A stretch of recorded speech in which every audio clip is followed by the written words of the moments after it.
discussing visual perceptual skills this morning, and this content is open in Moodle in your Unit 2. There are 2 units that relate to the underlying foundational skills required for reading, and that is on visual perception, and the next unit is on auditory perception. These 2 units relate to your second assignment, and that assignment is also open. It is due sometime towards the end of May, and it covers visual perceptual skills and auditory perception as the underlying foundational skills required for being able to acquire the skill of reading and to be a proficient reader. So I'm just going to give a little bit of background as to our understanding of this amazing concept of reading that we are able to do as human beings. And here is some suggestions for definitions. Dolores Hiskes says that reading is a conversation between the reader and the author. So it's our remote control to faraway places and long ago times. And this is so true when you are reading a good story, that you're able to imagine things that you would never be able to personally experience. When we are reading, we are receiving the information that some other author has written, and we are interpreting the written word, often in our own way and with the background experiences and knowledge that we have already built up. We use that all to interpret the written word. Other definitions, if we look at more focused definitions, it's the association between this 2-dimensional symbols, the text, the alphabet that is written on the page, and the spoken word, which is in the air, auditory words. So we need very sophisticated skills in order to be able to take the spoken word, which is a set of phonological sounds, and to take those sounds and somehow write them down in a 2-dimensional representation on a page. So that is such a crucial skill that's required. So in order to do that, you need to have your hearing intact to hear the spoken words, and you need to have visual perception intact in order to see the symbols that are written down.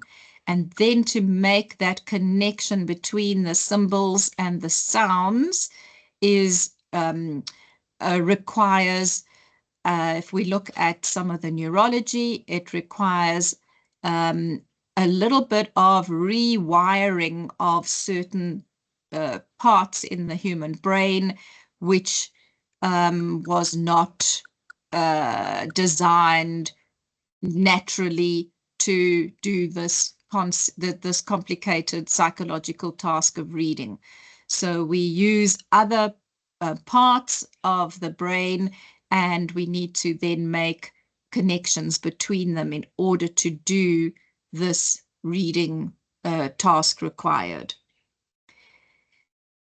Then if we look at the progression of reading, we first have to acquire the skill. We have to learn how to read the text, the conventional text that has been decided upon. In English, we have the 26 letters of the alphabet.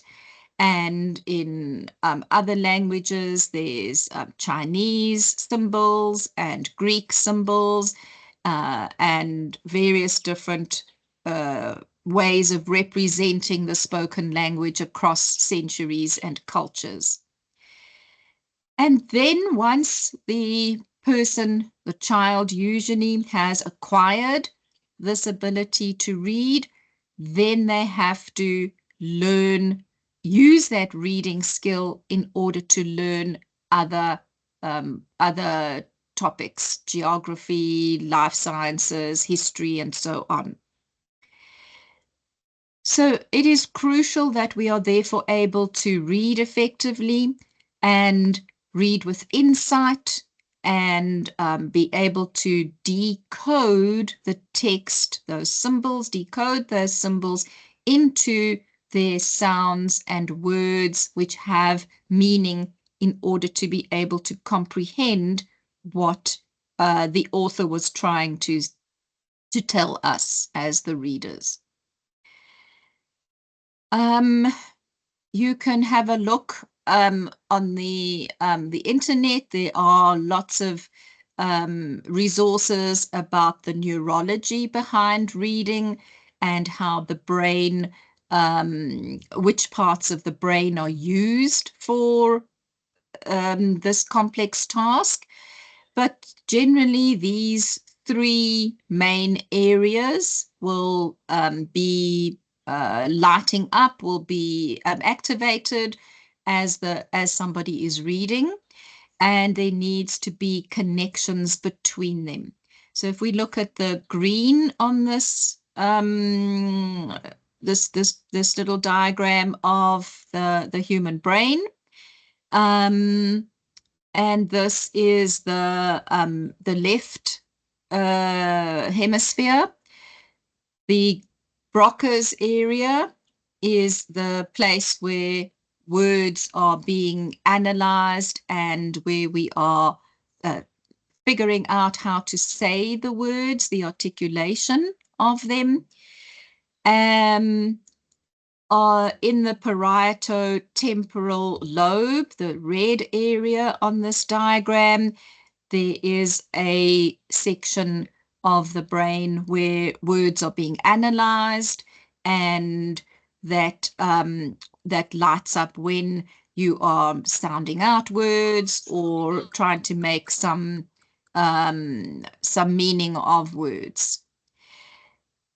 And the back of the brain is the occipital lobe, and there is where vision is important. So this is where the person is seeing the text, and this area is helping you to look at the actual symbols on the page, the shape of the word that's on the page, and the font, and being able to figure out what those particular words mean. So these areas need to work in conjunction with each other, and all of them are related to the idea of how we are taking these two-dimensional graphemes, they're called graphemes, which are the symbols on the page, the letters of the alphabet, and combining them into making words, and then being able to take that two-dimensional word and put it into a sound, being able to say what is the sound that this word makes.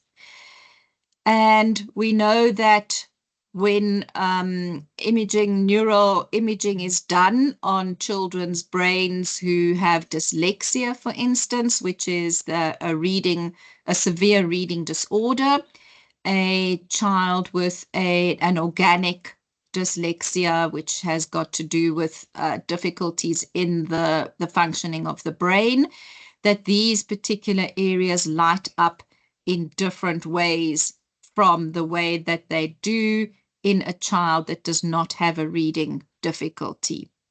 So we are, as we are teaching children to read, we are activating and strengthening the neural networks in these particular areas in the brain.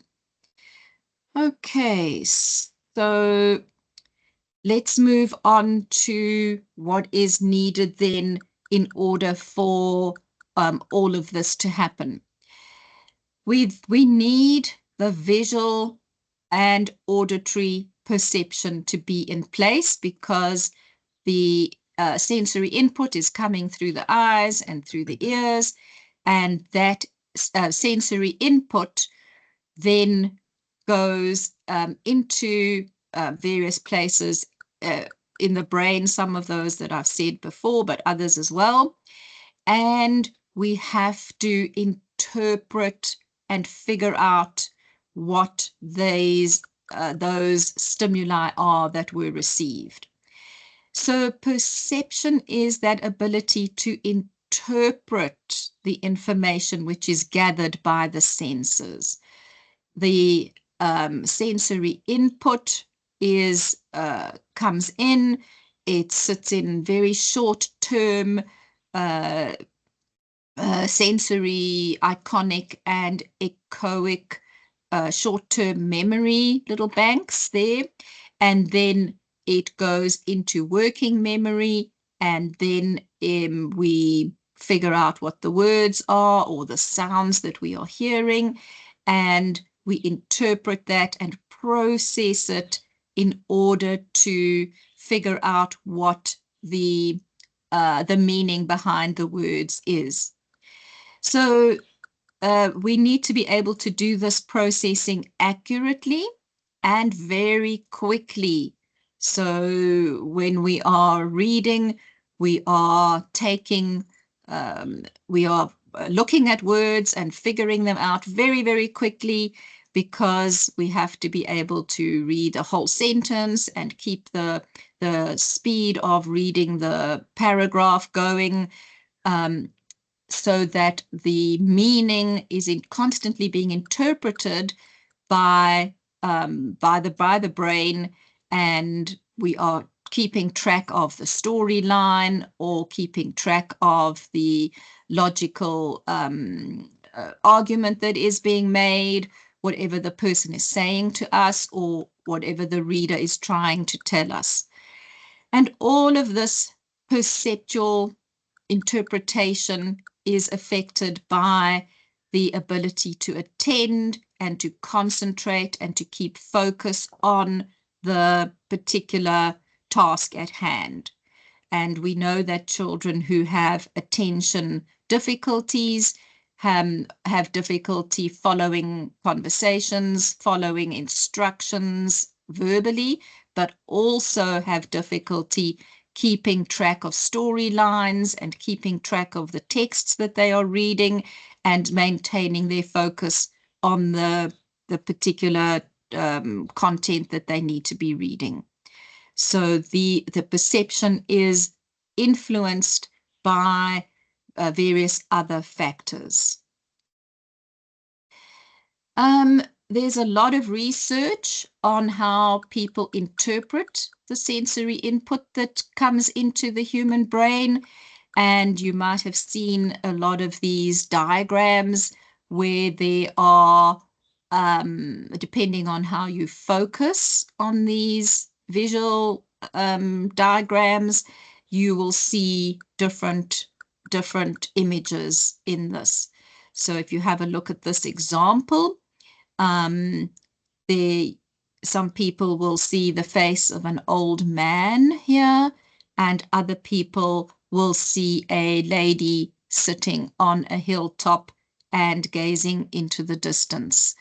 So we are able to interpret and this ability to take what we see and turn it into different meanings is the crucial thing of perceptual, of understanding how perception works.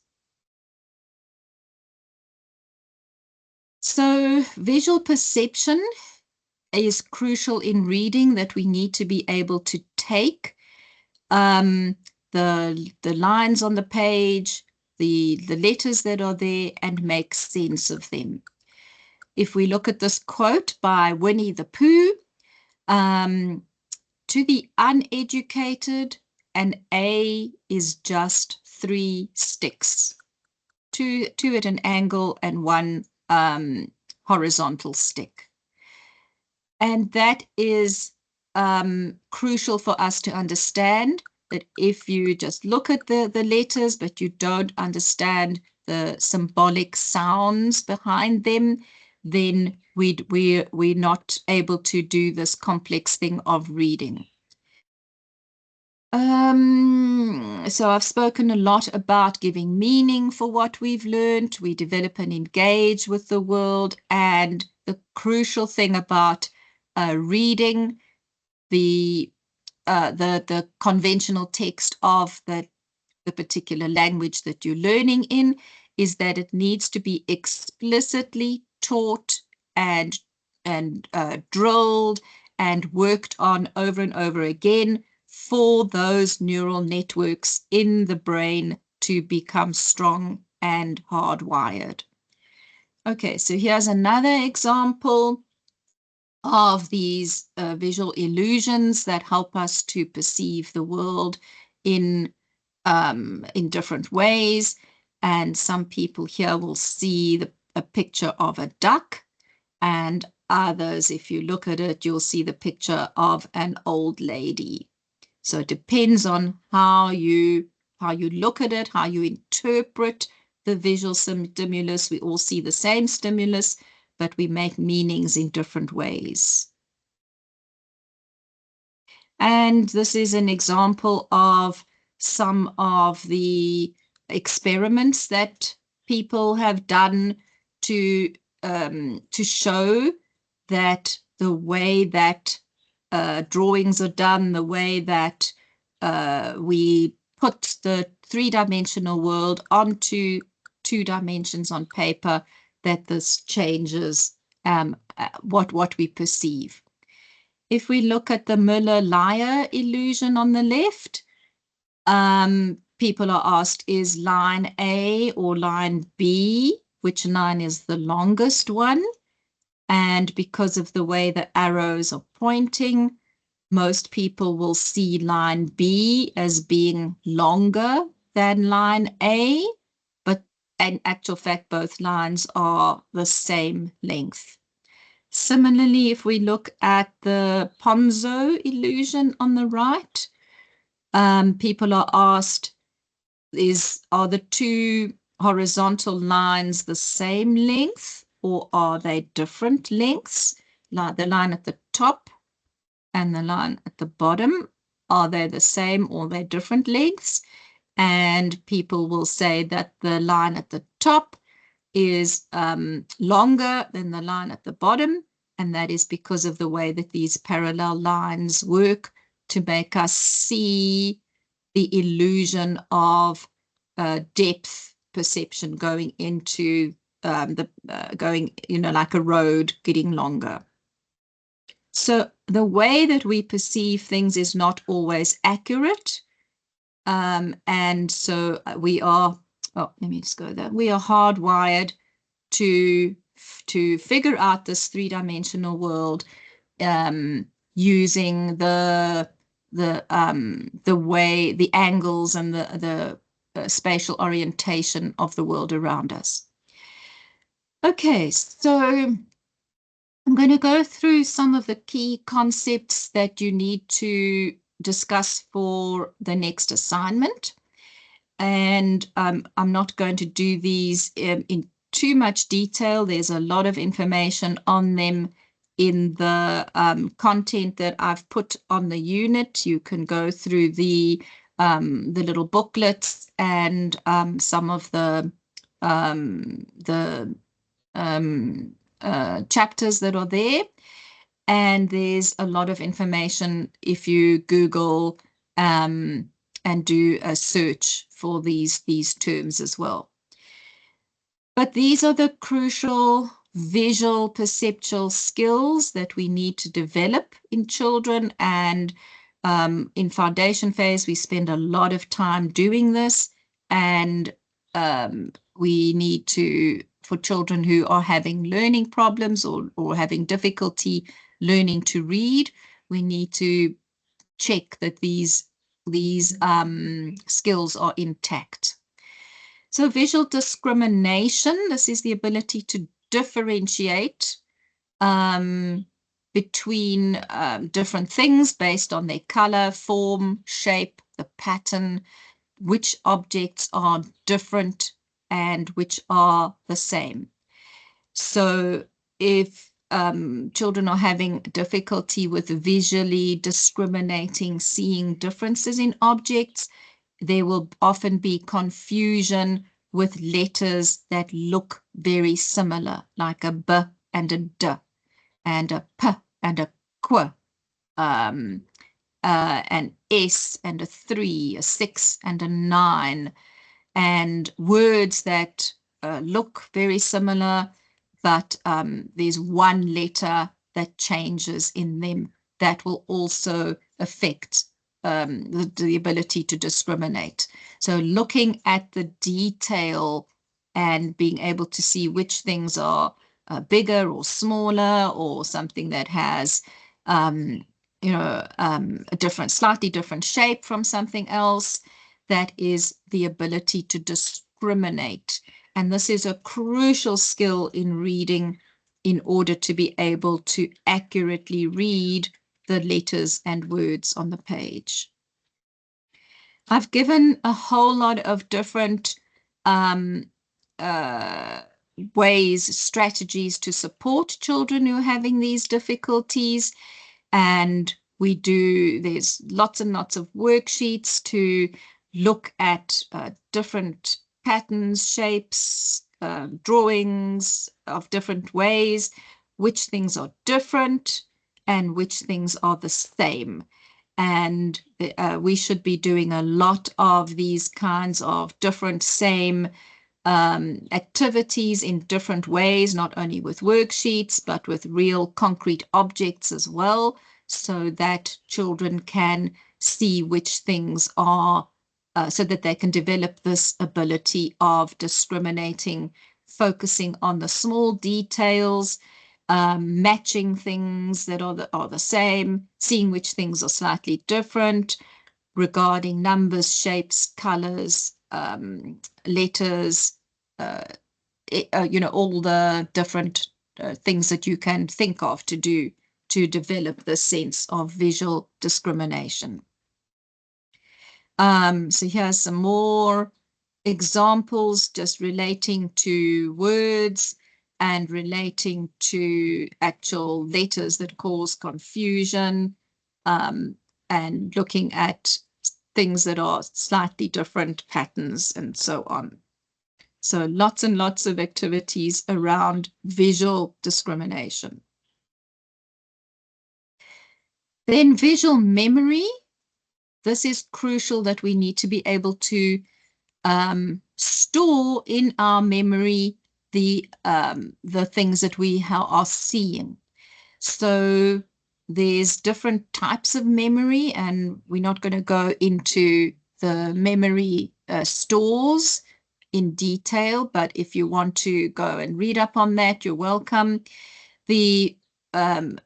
What you look at and store in your visual memory is the sensory memory, the iconic memory is very, very short. And in order to be able to do those worksheets that I've shown you, you need to be able to store things into the short-term memory, which comes after iconic memory, in short-term memory, in order to be able to do some working with it. It's also called working memory, where one is taking the details of the stimulus and thinking about them, looking backwards and forwards between the two different items and figuring out which is the same or which is different. So we need, for reading, we need to be able to recognize the words on the page, the symbols on the page instantaneously. And this is really important for sight words. Sight words are those words that we need to be able to just immediately know and recognize. They are the common high frequency words, and you should not have to sound those words out and decode them symbol for symbol. They should be instantly recognized. So if children are having difficulty with their visual memory, they're poor at sight word identification, reading is inaccurate, slow, and because it's inaccurate and slow, this leads to poor comprehension. We can also see difficulties with visual memory if children are having difficulty with copying things from the board to their book. And this is also a skill that needs to be taught and that develops with time, and the ability to copy from a textbook onto your working book. And we do know that these skills are improved as handwriting improves as well. So that actual writing and seeing what you're writing and recalling it in verbal recall also assists with the improvement of verbal memory, visual memory. So for visual memory, you can ask children to do various different activities, like this little one where you have a card with some pictures on it, and you let the child look at the picture for a couple of seconds, and then you turn the card over and you place another card in front of the child, and then the second card has a variety of variations of the first card, and you have to see which one of these pictures is the same as the one that you just looked at. And so the child needs to be able to tell you which picture was the one that they looked at. So we're trying to keep that diagram in the visual memory and remember it for just a couple of seconds. So visual memory in this case is a short-term memory, and it's a working memory that we're working on. So drawing what you've just seen, showing children these kinds of pictures with letters or words in flashcards, hiding objects underneath a little cup, and working on drawing things that you have been shown from the board or from another picture. That is all part of visual memory. There's variations. There's a game called Kim's Game, where you put a whole lot of objects on a table, cover them up with a towel, take one object away, and ask children, when you uncover the towel, which object is gone. And all sorts of variations on this game can be played in order to improve your visual memory of what you are seeing. Here's an example of nonsense words. You can do exactly the same with putting words up that you need to figure out what the words are, and you can use maths or difficult words, all sorts of concepts to improve visual memory. Okay, then the next crucial component is sequential visual memory, and this is the ability to remember the sequence or the order of the letters. These skills also apply to maths. So even though I'm talking about reading, remember that this also applies to being able to remember numbers and to put your sums in the correct way. So this is the foundation of reading, is remembering the sequence in which the particular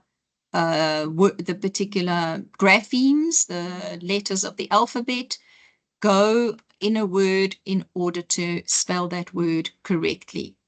And if there's difficulties with sequential memory, children will have difficulty with reading, difficulty with spelling, difficulty with maths. This card here is an example of an exercise where we like a concrete physical activity.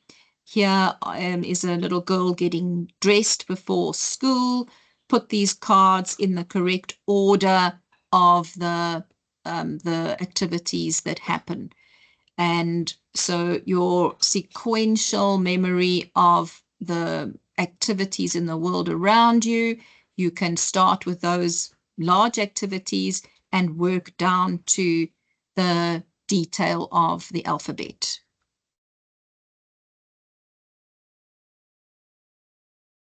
There are lots and lots of different worksheets and ways to improve sequential memory. So looking at the order of the star and the triangle and the circle and the rectangle above there, which of the pictures below is the same as the one above, and having to figure out. So you're using your visual discrimination and your visual memory in order to do visual sequencing, to put these things, to see which one of these is the same order as the pattern presented in the stimulus. So lots and lots of activities of copying different patterns, coloring, cutting, gluing, putting beads on a string according to particular sequences, using pegboard patterns, a lot of board games and card games. Work with this idea. Here's a cool one to make a little caterpillar. You've got to get the little parts in the right sequence in order to put the head in the front and the tail at the back. So lots of activities to work on sequential sequencing. Then another crucial concept is this ability to recognize the spatial orientation of objects. And so this often we will see that children who have difficulty with their own physical body spatial orientation will have difficulty understanding the orientation of the letters and the numbers that are written on the page. And this is an ability to know where your body is in space and to also be able to think about different objects. So you can take a toy and a box and work out it and put the toy, is it inside the box, under the box, on top, behind, in front of, and so on. So we often see visual spatial relation difficulties when letters are reversed, such as S's or 5s. Children having poor spatial writing on their page, poor spacing, confusing whether to work left to right or right to left. Also inconsistency of the size of letters, and in severe cases where there's been minimal exposure to text or really difficulties with the brain functioning, reading in the wrong direction, losing one's place on the page, and also difficulties associated with maths, the hundreds, tens, and units, difficulties with keeping the place order of maths calculations in place. So all of this relates to the ability to keep things in the right places and to understand how one thing must be in front of or behind of or on top of. If you think about complex long division calculations, you need to have very good awareness of where all the numbers must go in order to do maths. And that is spatial orientation is crucial for that. So lots of different activities can be done. Physical activities, getting the child to show you which way is top and bottom and left and right. There's arrow charts that you can download and use for directionality. Lots of activities with building blocks and colors and starting in the right place, working from left to right, coloring in different shapes in different with different patterns. And so lots and lots of different tracing activities and things to help with all this visual perception.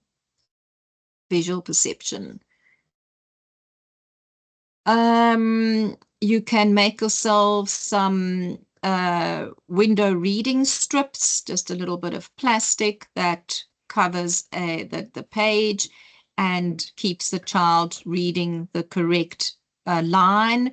They're called guided reading window strips, and you can buy some, but you can also make your own very easily. And these are all ways to help with this idea of spatial orientation, keeping the eyes on track in the correct place while reading. So another crucial perceptual skill that we work on is called figure ground. And figure is the item that is in the foreground. And this is our ability to be able to distinguish foreground objects, something that needs to be focused on, from the background busy environment. And there's lots of cool activities and worksheets that you can do to assist with figure ground perception. For instance, on this page, there's a whole lot of diagrams of various animals, and you need to trace or color in the cat or the tortoise or whatever animal you're focusing on, and that means you need to be able to discriminate that shape from the busy background. We often see difficulties with figure ground when children are losing their place in reading or copying things from the board, difficulty following instructions on the worksheet, answering incorrectly numbered answers, and not keeping track of where they're working. Here's another example of figure ground discrimination. Take a red pen and color all the circles in red and the funny hexagon shape in green, and so on. So figure ground, lots of activities to determine what is the figure as opposed to the busy background. And all sorts of activities that you can do, such as playing I Spy in different ways, lots of worksheets, There's cool books called Where's Wally? And you have to look for this little picture of a little man in a very busy background.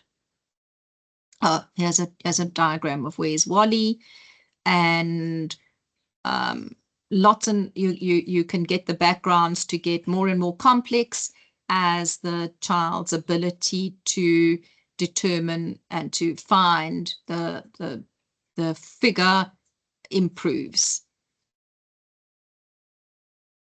So another crucial skill is form constancy, and form constancy is this ability to recognize that certain forms stay constant, and it doesn't matter what is happening with the which way around it goes, but this is the form is the same. Okay, so in reading, in English, we have serious we have complications with the way that the alphabet has been designed, which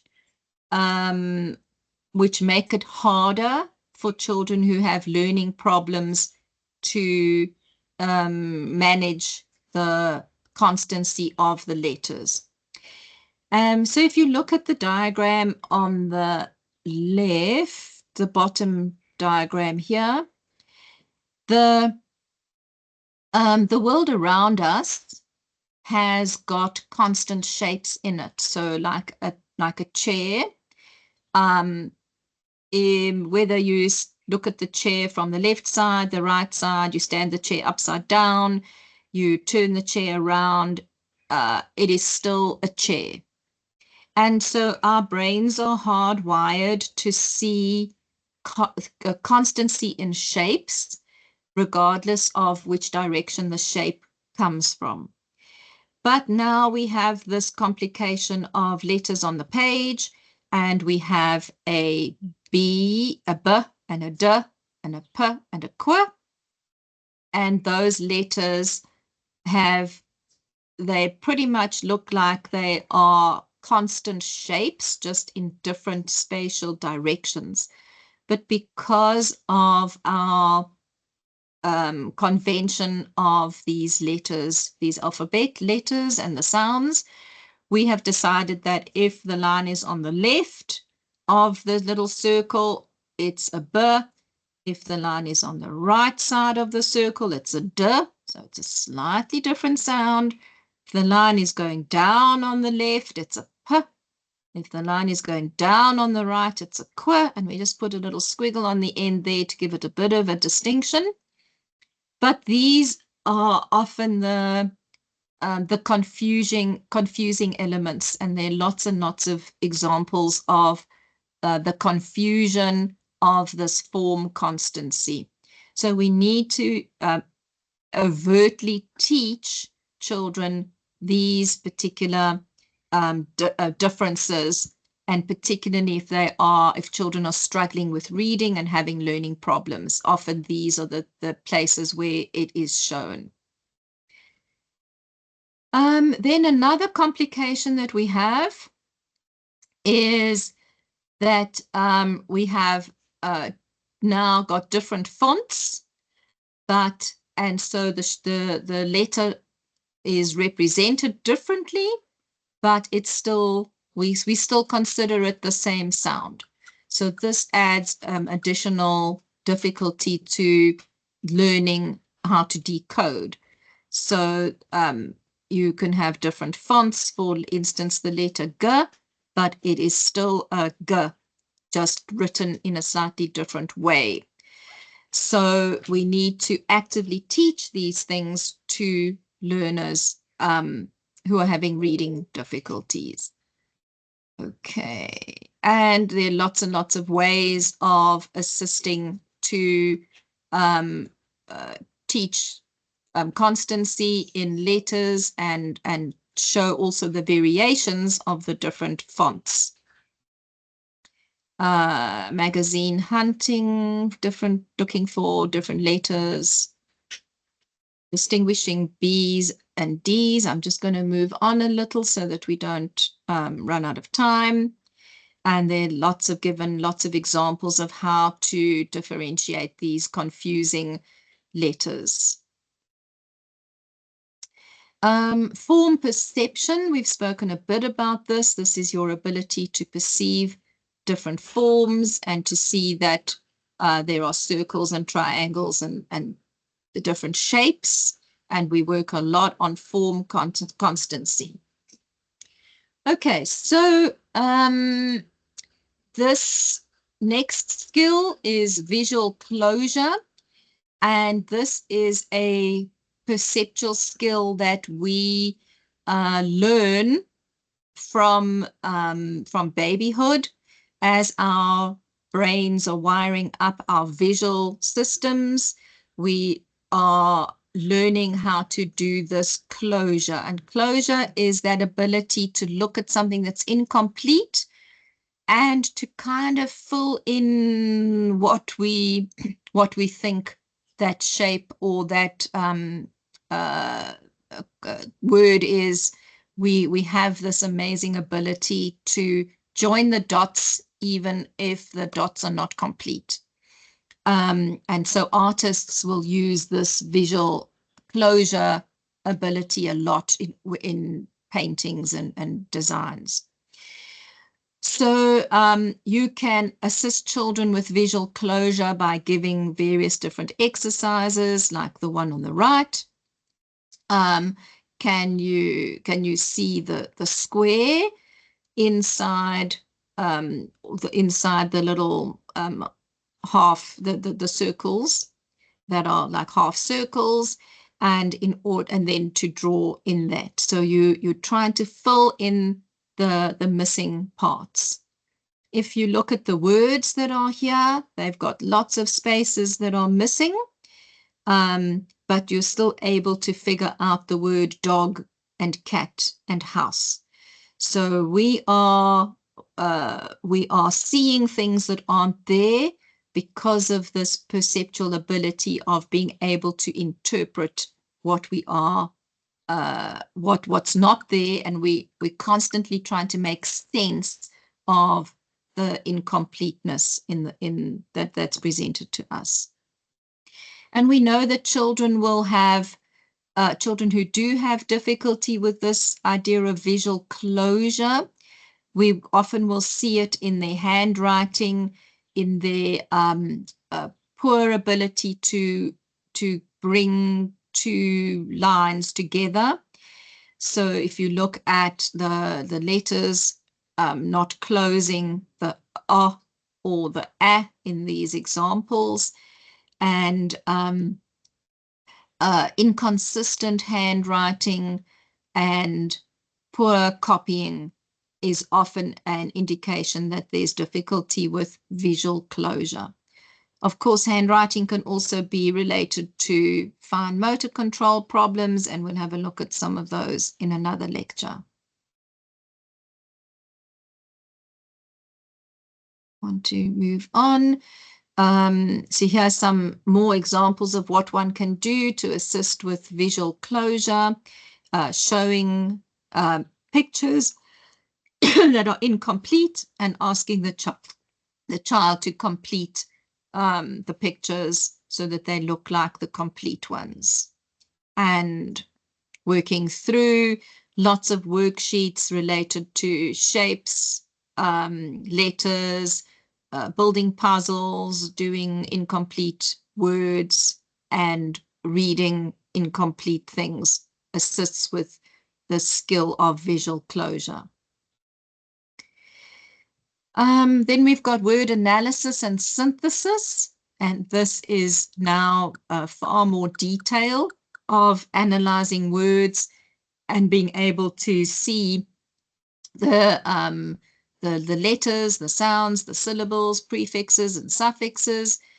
The idea of synthesis is putting together individual elements to make a whole, and the idea of analysis is taking things apart. So analysis is being able to see the parts of the word, and synthesis is taking those parts and putting them together. So we need all of our discriminatory perceptual skills intact in order to do this analysis and synthesis. And visual motor integration, being able to integrate what you are seeing with the body parts. And this is crucial for any of the handwriting skills, eye-foot coordination, so being able to kick a ball, being able to use a tennis racket, all the skills with regards to reading, with eye tracking, being able to keep the eyes on the task as you're doing a worksheet or as you're reading a text. So when we talk about visual motor integration and reading, it's really crucial with the actual keeping, and that's why we assist children with using their finger in order to keep the place in the text as they are reading.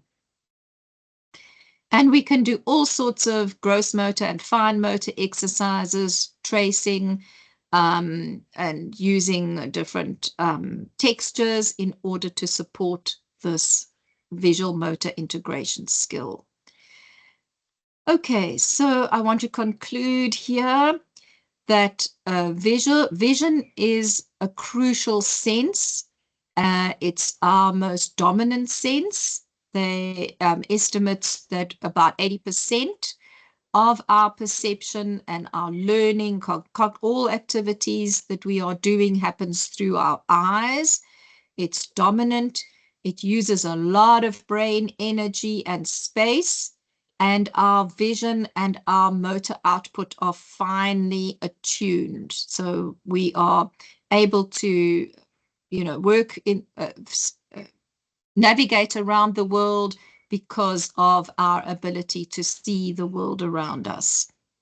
So we need to protect our children's vision. We need to follow various activities to assist with not having too much screen time, so that we have this 20-20-20 rule, that every 20 minutes you should look away from the screen into a distance of about 20 feet for about 20 seconds at least, so that you are giving your eyes a chance to adjust to far distance and close distance. We also, as remedial teachers, need to work closely with optometrists and occupational therapists when it comes to visual perceptual difficulties. Does the child need glasses, or do they need to go to an OT who can assist with visual motor integration on a much more concrete level? And these occupational therapists are much more deeply trained than we are as remedial teachers. Okay, so there are lots and lots of resources that you can use, many different websites, lots and lots of different teaching aids that you can use to create to assist you with all of these visual motor, visual discrimination, visual memory, all the perceptual skills related to vision. Right, so I'm going to go back to the chat and take a couple of questions, and then we're going to start we'll start the next recording in a couple of minutes.